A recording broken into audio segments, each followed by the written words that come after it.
Hello and welcome to the Nacho Show. This is Nacho here from the beautiful Ogden, Utah. And I just need to remember that we have a fantastic the person here with us. His name is Brandon Beckham. How you doing, Brandon? Hi, I'm doing good. Thanks, Ignacio, for having me on. Excellent. Thank you so much for being here with me. And I just wanted to just to run really quick with the sponsors here that keep this show alive. And just wanted to let you know that Solidify Web bring your website for you today. If you have a business, you have an idea, come to us, solidifyweb.com, 801-869-0523. And also, other of our sponsors is Natural Graphics. If you have something that is fantastic, you want to bring it alive, just go to naturalgraphics.com and we will help you out. Another of the sponsors is securevoteutah.org. If you want to keep your vote secure in the state of Utah, go to this website, find more information. And all right, well, thanks so much for being here with us. And we have Brandon. Brandon, I'm sure you get a lot of "Let's go, Brandon" type of Yeah, quite a bit actually. but But that's you know great. what? It's okay because the feeling's mutual. So I, so I not a big believe, Biden supporter, if you probably guessed. yeah, that's for sure. That's for sure. And I want to let you guys know that Brandon, well, we're gonna have him talk here for a little bit. He is a filmmaker, and he's also a great patriot. I respect him and I salute him for everything that he has been doing. And you can definitely Thank you. leave some comments here below and let us know what you think.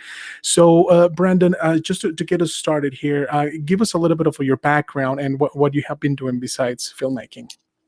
Sure. Yeah. So I live here in Vineyard, Utah, down in Utah County. I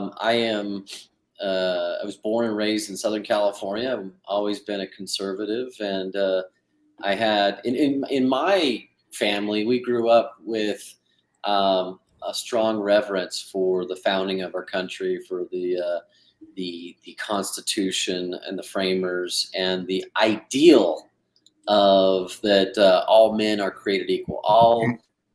humans are children of God, and so yeah, I love the country, and I started getting involved when I went to film school. I After I graduated, I started a production company and Oh, started using those resources to help causes that were dealing with freedom and helping good conservative or liberty-minded candidates get into office. That's what I was focused on. Did a mhm. lot of education in constitutional studies, did a lot of education in American government, and I started getting involved in the Republican Party to help guide it and make sure that it stays firm to its foundation. And last year I serve on the governing body of the Republican Party here in Utah, and I passed a resolution last summer that dealt with critical race theory, right? And Mhm. it basically, in that resolution, that was a policy statement saying that the Republican Party in Utah looks at critical race theory as being un-American and Mhm. destructive to society in general, and that we called for our governor and the legislature to put together some legislation to prohibit those concepts of CRT in our schools here in Utah. And since then, I've just been taken off, and we finished the production on the film. We had a premiere for it last week. It was a huge hit, and we're Great. releasing it to the public this weekend. That's fantastic. That's great. So this weekend is going to be in which Cinemark or any? It will not be in the theaters. We're actually going to make it available to everybody online so they can just watch it Oh, in their homes or wherever they're at, free of charge. oh, nice. That would be fantastic. I can't wait to see it because I want to let you guys know that I am involved in this documentary. So, yeah, Yes. the Nacho from the Nacho Show will be will be there in this documentary. So a fantastic job that you have done with this documentary. And Thank you. what did you learn from this experience of filmmaking this documentary? Oh, by the way, what is the name of the documentary so people can be aware about that? Sure, yeah. The documentary is called Identity Marxism, and it has a subtitle, The Rise of Critical Race Theory. And we had a premiere to show it to those who were involved or closely linked to the film. And we had only standing room only. And it was a knockout. And yeah, you did a great job in your interview. We interviewed people. Most of it is 90% of it is full of interviews that are from people here in Utah. We did interview some people from other states like Arizona, Texas, Virginia, and Florida. So it's called Identity Marxism. You can watch the trailer right now at identitymarxism.com. Okay, fantastic. So remember, folks, identitymarxist.com. Marxism. Marxism. Marxism. Yeah, let me put it in the chat. I'll put it. All right. Yeah, So identitymarxism.com. All right, fantastic. So yeah, I would like for everybody just to go onto that website and take a look at it, and so you can see more information about this. Now, what I learned from this experience on this documentary, I haven't watched it yet, but I am as soon as it gets released, I will be one of the first ones to watch it. I was actually on vacation when you released it, so. Yeah, but anyway, what I learned, there was another individual that was involved in the documentary, and you interviewed her. Her name is She Lee. I don't remember the last name, but I had her in my podcast, and there were so many things that she talked about that were happening in China when she resided there. And now she's seeing the same tactics being used by the left here in America. And that is very, very concerning. Yes. So you're talking about She Van Fleet. She Van Fleet, She yes. Van Fleet, yes. She was a young person in China when Mao Zedong was in charge. His regime was in charge, and yeah. In her interview, she talks about how the same principles were used in Mao's China versus now with CRT. Those principles are in a book called Class Conflict Theory. So Class Conflict Theory. It's a little red book that Mao gave to all the people, and especially those that were in the party and closely in the leadership and in the military. And what it did is it divided people, and it put the people that were some part of the people were labeled black, and these were the people that they were the oppressors. And then there was the other side that was labeled red, and these are the oppressed. And the red or the oppressed were always taught to hate those people from the black that were had the black label on them for whatever reason, because they were more successful or whatever. And by doing this, Mao was able to keep the country constantly divided, right? So if you have a country that's always divided, the people are divided, how do you stop a tyrannical government? You can't. If you don't have a united front, it's hard. And so once you lose those liberties, and then you have a divided people, that liberty is not going to be restored. And so that's why, Hitler did similar things. Mussolini, you had other dictators do the same thing, but Mao and the class conflict theory book that he used is the same as critical race theory now. It's very similar, and it's interesting how that happened 60 years ago or so, 60, 70 years ago, and now here we are in 2022, and we're looking at the same things happening essentially. So it's interesting that you would think now, with all the technology we have and all the information we have, and that we have a lot more democratic systems, that we would have something like CRT, which is critical race theory. We would have something like that in America now, but we do, and it's all over. Right. Yeah. And it is incredible to find out that a lot of people that fall into that category, and well, I don't know. I don't.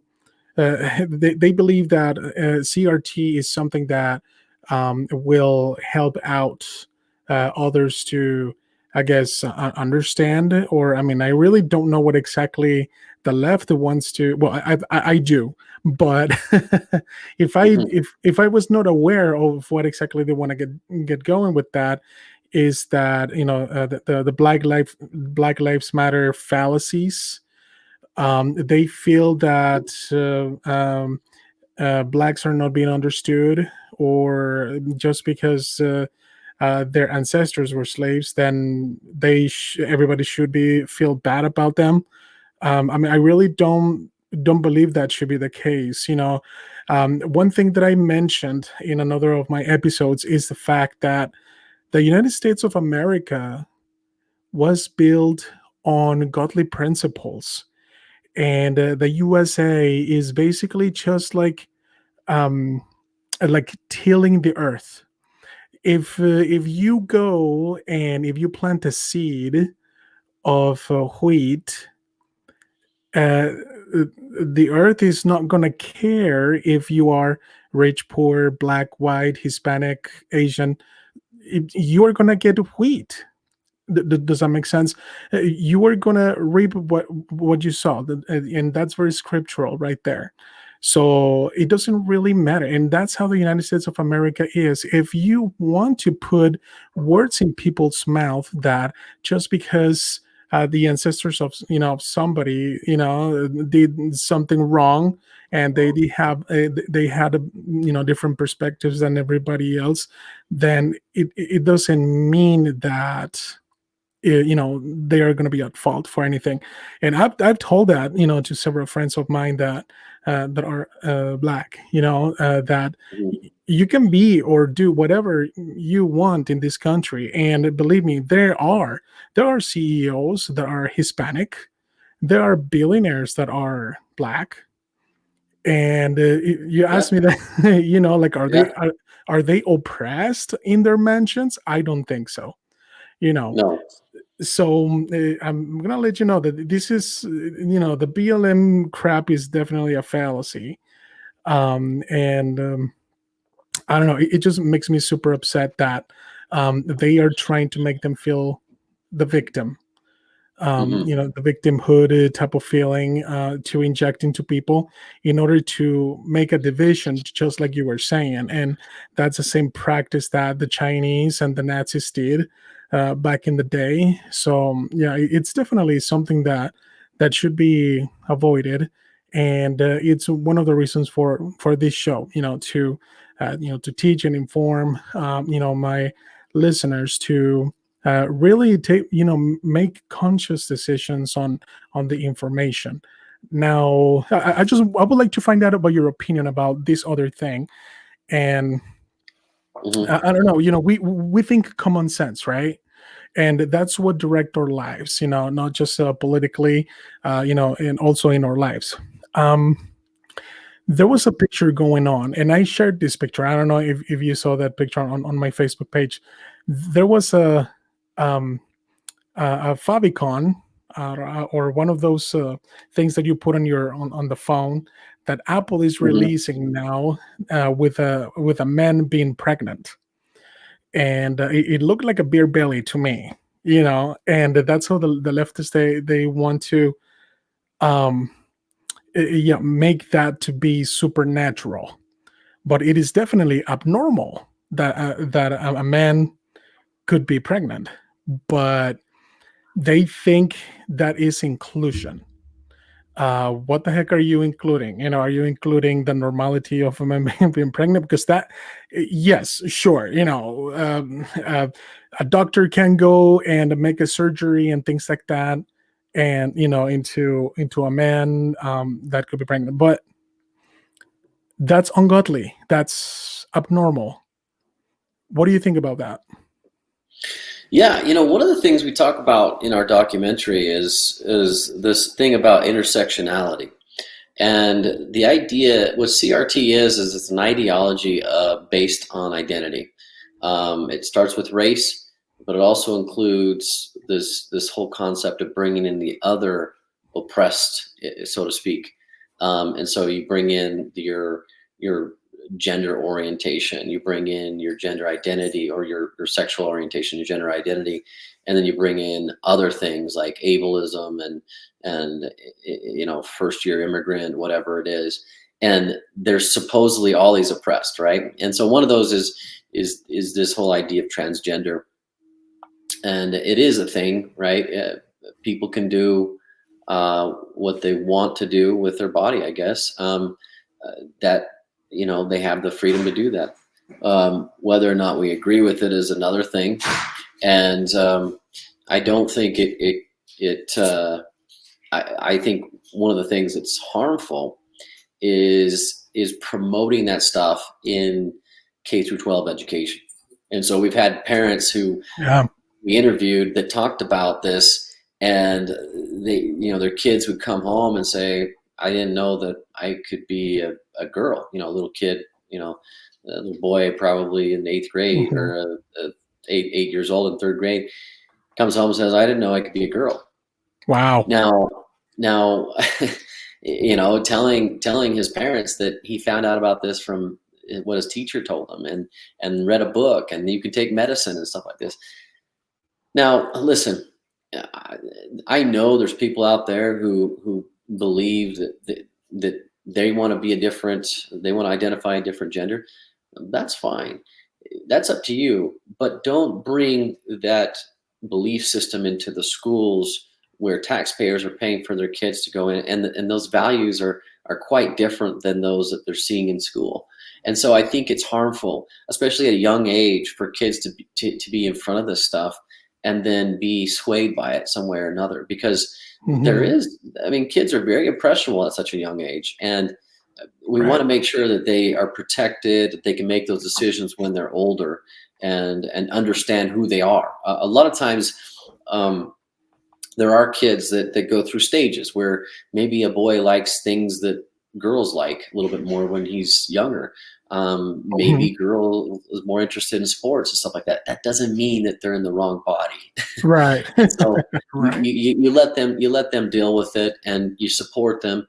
I don't think it's the right decision to push those kids away, or to alienate them in any way or shape or form, or bully them. They need to be cared by their parents. But first and foremost, um, let's let them have that decision with their parents, and not have the propaganda or the lessons and indoctrination to go into the Mhm. public school. I think public school should be, mainly for teaching reading, writing, and arithmetic, history, the things that you need to get educated. And social things should be out of the classroom, in my opinion. Yeah, I agree. Yeah, 100% agree with that, Brandon. And I would say um, I really do not appreciate these type of fallacies being taught in our schools.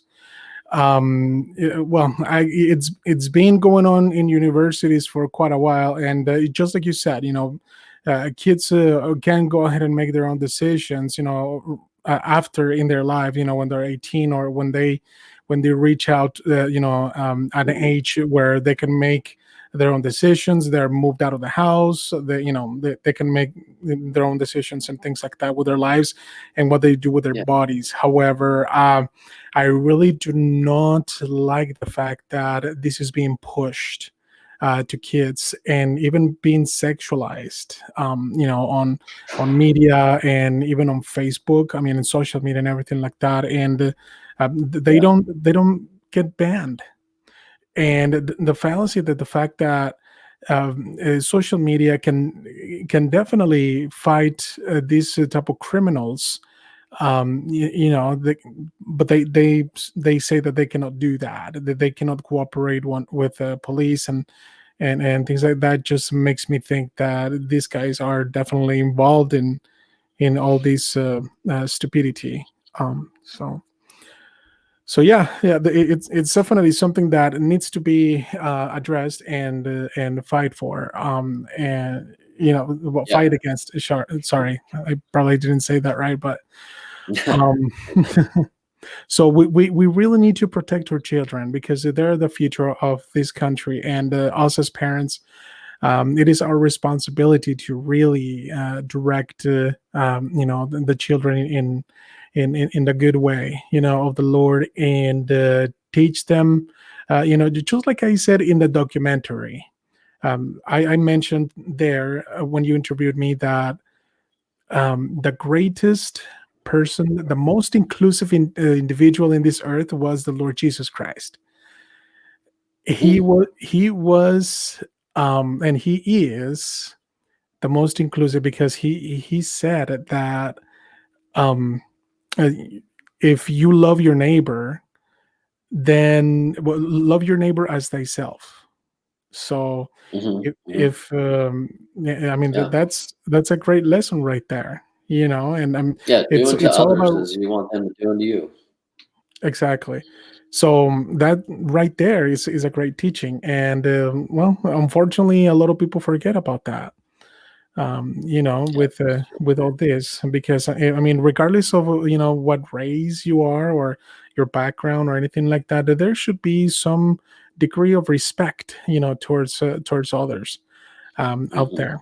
So, and that definitely is something that we have to reflect ourselves and look after or the Lord Jesus Christ, and not even that. I mean, if the person is not Christian or they don't believe in God, there are other teachings out there that teach and proclaim that there's a source of energy, that there's a source of that created everything. So Hmm. I don't know. That's just metaphysics, and I don't. That's gonna take like 2 or 3 more hours of this Yeah. episode.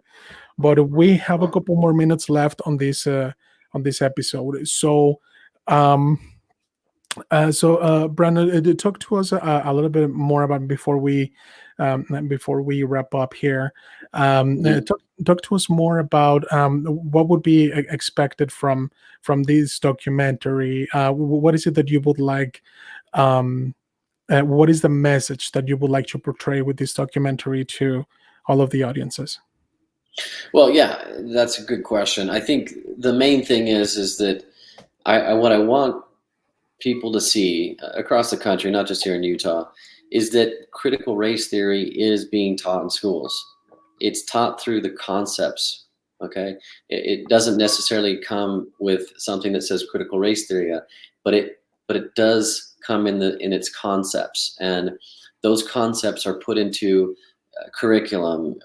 They're put into teacher training. They train teachers how to teach through a lens of identity, and this has harm. This harms everyone in the process. It doesn't. They do this under the guise of diversity, equity, and inclusion, words that we think are good, but actually they're being adulterated because of the things that CRT does. And it's not a uniting thing. It doesn't unite people. It divides. Yeah, That's all it does, is divide. And exactly. it makes it puts people of color into this idea of being a victim all the time, which is not the case. You Hmm. know, it's not the case. Look at you. I mean, you mentioned a few people in history.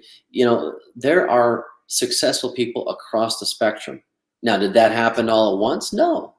It took a few generations to get those freedoms realized. But what people need to understand through this documentary is that CRT is real, number one. Number two, it's in effect in schools across the country. It's also it has great harm. It divides kids among kids, students among students. It divides teachers with other teachers. It even puts a fracture between the students and their parents. And Hmm. all these things attack our country, attack the family unit, attack our unity. And if you look at the Constitution, the first thing our founders said was, in order to form a more perfect union. And that is the idea behind it. They knew we didn't have a perfect union then, but they laid the groundwork to do that. And we are this is an amazing country. And when you travel around, you realize that America is very blessed and that no one is a victim here. Everybody, every single human being has worth and value and is a child of God. And they can determine their destiny here in this country. And nothing can prevent them. Not race, not sex, not religion, not beliefs or gender. It doesn't matter. You can succeed in this country and you can do anything that you put your mind to it.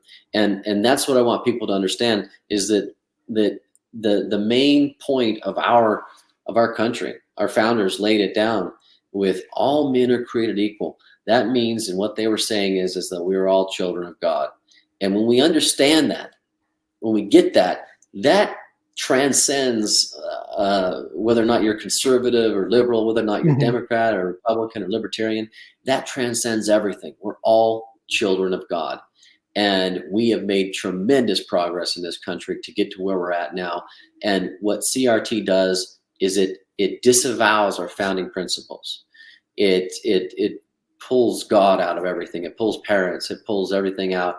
And it has a premise that's a false premise that says, hey, we still haven't progressed. We're still in slavery, essentially. That's what they're essentially saying, because they don't recognize any progress or any technology and what's happened today. They don't recognize the things that have taken place over generations to get us where we are here. And it teaches kids, CRT teaches kids to hate the country. I mean, that's just as plain as day. It teaches them to hate the country. Look at the 1619 Project. I mean, there's tons of interviews we did with people that had that in the classroom. So yes, I very much think that my idea behind this is a nonprofit thing. We got this all funded by Utahns and some other people outside our state, but Americans just trying to get the word out through this documentary so people can move forward and get the right policies, and we can put a stop to this stuff in our schools and move on and become more united as a country. Agreed. Wow. You definitely nailed it right there, 100%. Those that are proclaiming CRT and BLM, they hate America. And it's definitely a tactic to destroy our country. Me as well, I don't feel like I'm a minority. To tell you the honest and good truth, I'm not. Maybe racially, sure, yeah. I mean, but I don't know. I don't feel that. I don't know. You shouldn't feel that. You shouldn't feel that. Right, and I belong here. This is my home. This is my home. Yeah. This is where I established my family. I made Utah my home sweet home. And every time I come back from vacation or somewhere else, I'm like, oh my gosh, I can breathe. This is great. This is fantastic. Yeah. And I love where I live, and I love the people around me, and I love the language that I'm speaking here. I love the culture here, and I have adopted that. And I adopted this flag that you see here. I adopted it. It is mine. It is mine, and I will fight along with you, shoulder to shoulder, to defend it to death. And Yes. because I swore before a judge when I received my citizenship that I will protect the Constitution of the United States of America, so help me God, against enemies, foreign and domestic. And that is the responsibility that I have as an immigrant. Don't get me wrong, I still love Mexico. There are lots of things that I love about the country that I came from and everything like that. But this is my country too. Like, I live here, and it lives. The United States of America is in my heart as well. So anyway, folks, go to identitymarxism.com. Fantastic. It will be released pretty soon. You can go ahead and check it out on the release date on that website. And I repeat that again, identitymarxism.com. Please feel free to ask any questions or any comments below here in this live. And I definitely appreciate you being here with us, Brandon. Thank you so much thank for you for being here. having me. I appreciate it. All right. All right. Well, remember, this is the Nacho Show. And remember, this show is being brought to you by solidifyweb.com and nachographics.com. And we'll see you next time.